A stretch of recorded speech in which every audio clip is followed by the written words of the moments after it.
Assalamualaikum warahmatullahi wabarakatuh. Selamat pagi anak-anak. Bagaimana kabar kalian hari ini? Alhamdulillah, semoga kita diberikan kesehatan oleh Allah Subhanahu wa taala. Hari ini kita akan membahas tentang materi dongeng. Jadi, siapa yang mengetahui apa itu dongeng? Ya, betul.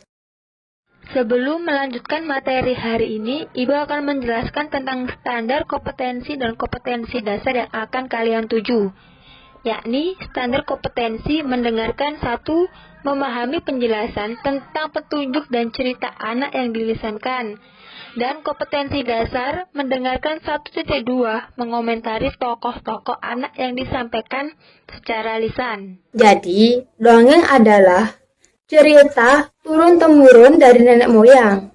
Di dalam dongeng memiliki beberapa jenis. Yang pertama adalah mitos, yang kedua adalah legenda, yang ketiga adalah fabel, yang keempat adalah farabel, yang kelima adalah hikayat, yang keenam adalah dongeng jenaka. Ibu akan menerangkan satu persatu dari beberapa jenis tersebut. Yang pertama adalah mitos. Jadi mitos adalah sebuah cerita yang berisikan tentang kegaiban, kekuatan gaib seperti jin, setan, dan lain sebagainya yang tidak bisa dilogika. Yang kedua adalah legenda. Jadi legenda adalah sebuah cerita rakyat yang dianggap pemilik cerita itu kejadian yang benar-benar pernah terjadi. Yang ketiga adalah fabel. Jadi fabel itu adalah cerita yang berisikan ajaran tentang nilai moral dengan tokoh binatang. Namun binatang tersebut memiliki sifat manusia, seperti halnya cerita si kancil. Selanjutnya adalah farabel. Jadi farabel adalah sebuah cerita yang berisikan tentang keagamaan dengan menggunakan perbandingan, seperti contoh cerita kisah Nabi. Yang selanjutnya adalah hikayat. Jadi hikayat di sini cerita rekaan yang menggambarkan kepahlawanan. Yang terakhir adalah dongeng jenaka. Dongeng jenaka adalah sebuah cerita atau sebuah dongeng yang berisikan seperti orang bodoh dan cerdik, seperti contoh cerita Pak Belalang dan cerita Lebay Malang. Selanjutnya kita akan membahas tentang ciri-ciri dongeng. Ciri-ciri dongeng yang pertama adalah alurnya yang sangat sederhana. Yang kedua, biasanya ceritanya sangat singkat dan bergerak sangat cepat. Yang terakhir, ciri dongeng adalah karakter di dalam tokoh cerita tersebut sangat rinci dan dijelaskan sangat rinci sekali. Selanjutnya kita akan membahas tentang unsur-unsur di dalam dongeng. Jadi, di dalam dongeng ada 6 unsur. Yang pertama adalah alur, yang kedua adalah amanat, yang ketiga adalah tema, yang keempat latar, yang kelima tokoh, dan yang keenam penokohan. Kita akan membahas secara rinci apa itu alur, tema, amanat, latar, tokoh, dan penokohan. Yang pertama adalah alur. Jadi alur di sini adalah sebuah jalan cerita. Yang kedua adalah amanat. Amanat adalah sebuah pesan dari cerita tersebut atau dongeng tersebut. Yang ketiga adalah tema. Tema itu ide dalam cerita. Yang selanjutnya adalah latar. Latar di sini seperti waktu, seperti tempat, seperti suasana dalam cerita tersebut atau dalam dongeng tersebut. Selanjutnya adalah tokoh. Tokoh adalah pelaku dalam dongeng tersebut atau dalam cerita tersebut. Yang terakhir adalah penokohan. Jadi penokohan di sini seperti sifatnya si pelaku. Bagaimana sih pelaku dalam cerita tersebut? Apakah dia kejam? Apakah dia pemalas? Apakah dia baik-baik saja? Seperti itu. Yang terakhir kita akan membahas tentang struktur dalam dongeng. Yang pertama adalah pendahuluan, yang kedua adalah isi atau peristiwa, yang ketiga adalah penutupan. Jadi di dalam dongeng tentu ada pembukaan, Dan ada peristiwa dan ada penutup. Setelah Ibu menerangkan tentang apa itu dongeng, sekarang Ibu akan memberikan cuplikan video dongeng. Nanti jika kalian sudah menonton video dongeng tersebut, kalian harus mengomentari bagaimana tokoh-tokoh dalam video dongeng tersebut. Oke, ini adalah video yang akan Ibu berikan kepada kalian. Selamat menonton. Kisah Kancil dan Buaya. Di sebuah hutan belantara yang luas, tinggallah beraneka macam satwa. Salah satunya adalah seekor kancil. Kancil yang satu ini terkenal akan kepintarannya. Selain pintar, ia juga sangat ramah. Hai bebek, asik sekali kamu berenang. Iya Kancil, air di sini sangat segar. Semua hewan di hutan itu merasa senang dengan Kancil. Selamat pagi, Kancil. Selamat pagi berang-berang. Sedang jalan-jalan, Kancil? Iya Kura, sayang kalau dilewatkan. Dan ketika mereka mempunyai masalah, Kancil dengan senang hati akan membantu memecahkan permasalahan tersebut. Hal menarik terjadi saat Kancil jalan-jalan hari ini. Langkahnya terhenti karena ia seperti mendengar sesuatu. Ternyata ada anak ayam yang terperosok masuk ke lubang. Mereka tidak bisa keluar karena tanah itu terlalu tinggi bagi mereka untuk dilompati.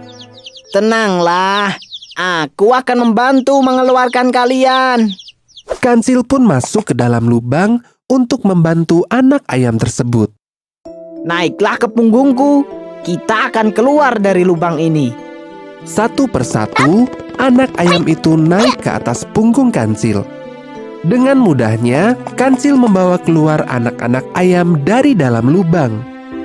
Setelah keluar dari lubang, Kancil mengantarkan anak ayam itu ke induknya. Sepanjang perjalanan, mereka bernyanyi bersama. Aku anak sehat, tubuhku kuat. Na na na na na na na na na na na.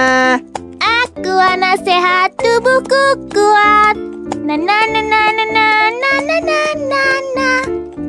Tak begitu lama, Kancil melihat seekor induk ayam yang terlihat bingung. Nampaknya ibu kalian sedang mencari kalian. Hai induk ayam, sepertinya kau mencari anakmu. Mereka tadi terperosok. Lalu aku membantunya keluar. Oh, anak-anakku. Nah, turunlah prajurit-prajurit kecil. Mereka pun turun satu persatu dari punggung Kancil.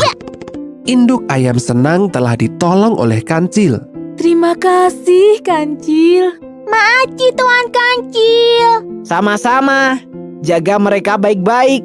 Sampai jumpa. Dadah. Hati-hati, Tuan Kancil.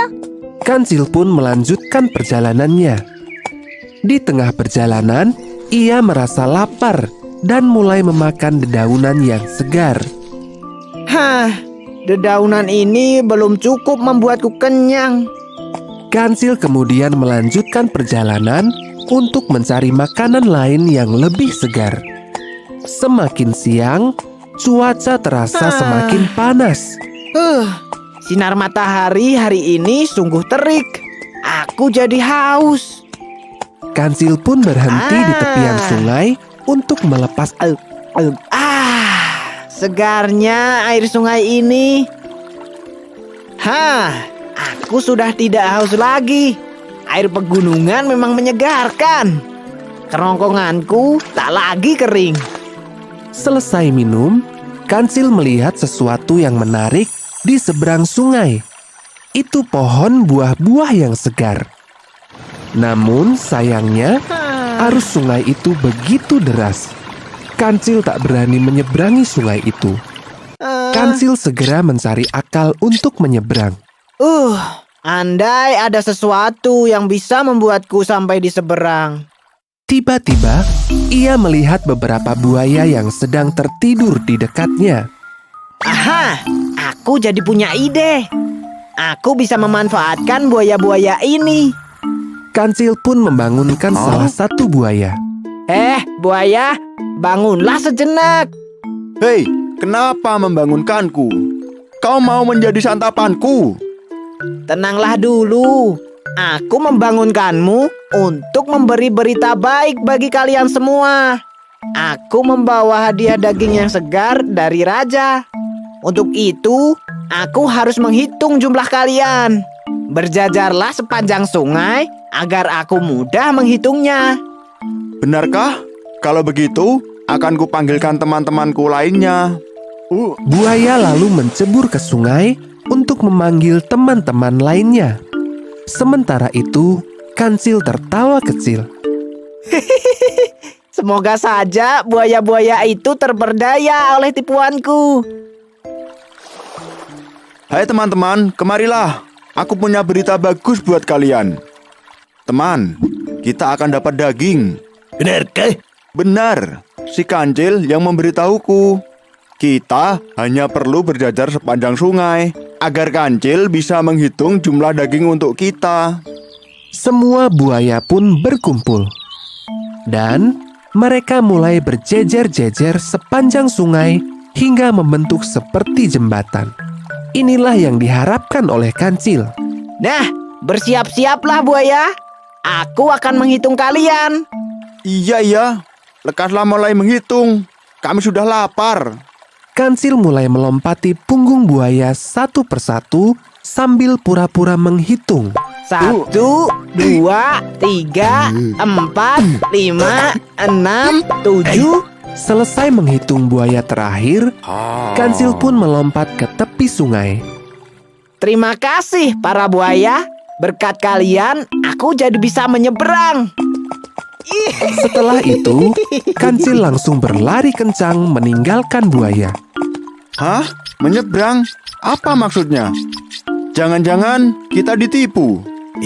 Maksudmu, ia menjadikan kita sebagai jembatan penyeberangan? Buaya pun menjadi kesal karena ia merasa ditipu oleh Kancil. Awas kau Kancil! Sementara itu, Kancil berhasil menjauh dari para buaya. Dan kini ia sedang menikmati buah-buahan yang segar.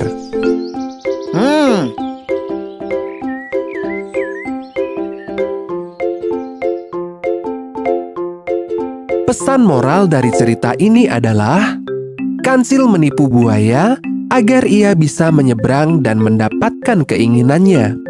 Dan buaya pun menjadi marah. Ingat ya, semua perbuatan jelek hanya akan menambah musuh.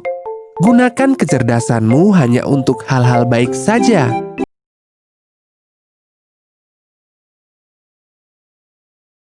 Nah, bagaimana video yang kalian tonton? Apakah seru? Apakah monoton? Apa bagaimana? Nah, setelah kalian melihat cuplikan video dengan tersebut, kalian harus mengomentari yang dapat Ibu sampaikan. Semoga bermanfaat bagi kalian semua dan semoga kalian bisa mempraktekkan bagaimana dongeng tersebut. Wassalamualaikum warahmatullahi wabarakatuh.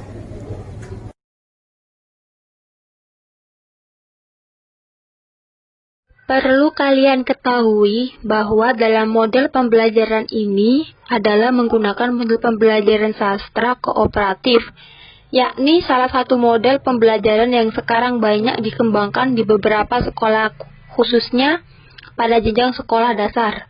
Model pembelajaran ini menekankan pada aspek kooperatif atau kerjasama antara siswa satu dengan siswa yang lainnya.